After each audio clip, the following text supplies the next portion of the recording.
తెలంగాణలో అధికారంలోకి వచ్చిన కాంగ్రెస్ ప్రభుత్వం అమలు చేస్తున్న 6 గ్యారంటీల్లో పెన్షన్ పథకం కొనసాగుతున్నప్పటికీ ఎన్నికల సమయంలో ఇచ్చిన పెంపు హామీ అమలు కాకపోవడం పట్ల విమర్శలు పెరుగుతున్నాయి.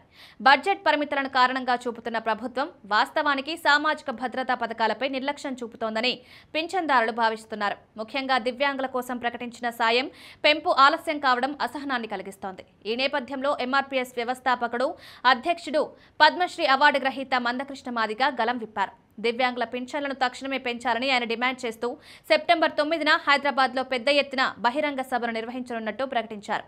గురువారం వరంగల్ జిల్లాలోని గీసుకొండ మండలంలోని మరియపురంలో జరిగిన సన్నాహక సమావేశంలో ఆయన మాట్లాడుతూ ఎన్నికల సమయంలో ఇచ్చిన వాగ్దానాలను విస్మరించడం ప్రజలతో చేసిన మోసమేనని విమర్శించారు. ముఖ్యంగా వికలాంగులు, వృద్ధులు, వితంతువులు, కండరాల వ్యాధితో బాధపడుతున్న వారికి జీవనాధారమయ్యే ఈ పింఛన్ల పెంపు ఆలస్యమవుతున్న నేపథ్యంలో వృద్ధుల పెన్షన్ను 4,000, వికలాంగుల సాయం 6,000, కండరాల వ్యాధి బాధితులకు 15,000 వరకు పెంచాలని స్పష్టంగా కోరారు.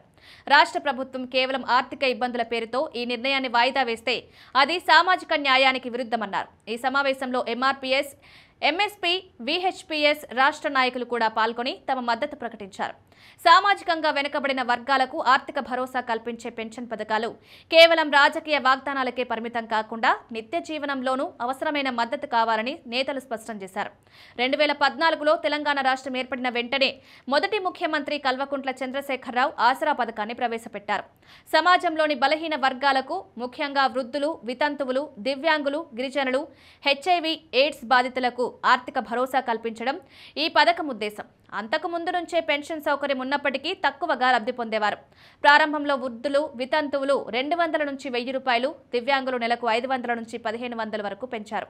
రెండోసారి 1,000 నుంచి 2,000 వరకు, 1,500 నుంచి 3,000 వరకు పెంచారు. 2023 సంవత్సరంలో దివ్యాంగులకు 3,000 నుంచి 4,000, వృద్ధులకు, వితంతువులకు 2,000 నుంచి 4,000 వరకు పెంచుతామని ప్రకటన చేశారు. కానీ ప్రభుత్వం మారడంతో ఆ హామీ అమలు కాలేదు. తమ ప్రభుత్వం వస్తే అమలు చేస్తామని, అంతేకాకుండా దివ్యాంగులకు ఏకంగా 6,000 ఇస్తామని చెప్పిన కాంగ్రెస్ ఇప్పటి వరకు ఆ ఊసే లేకుండా పోయింది. వెంటనే పెన్షన్ల పెంపు జరగాలని మందకృష్ణ మాదిగ ప్రభుత్వాన్ని డిమాండ్ చేశారు.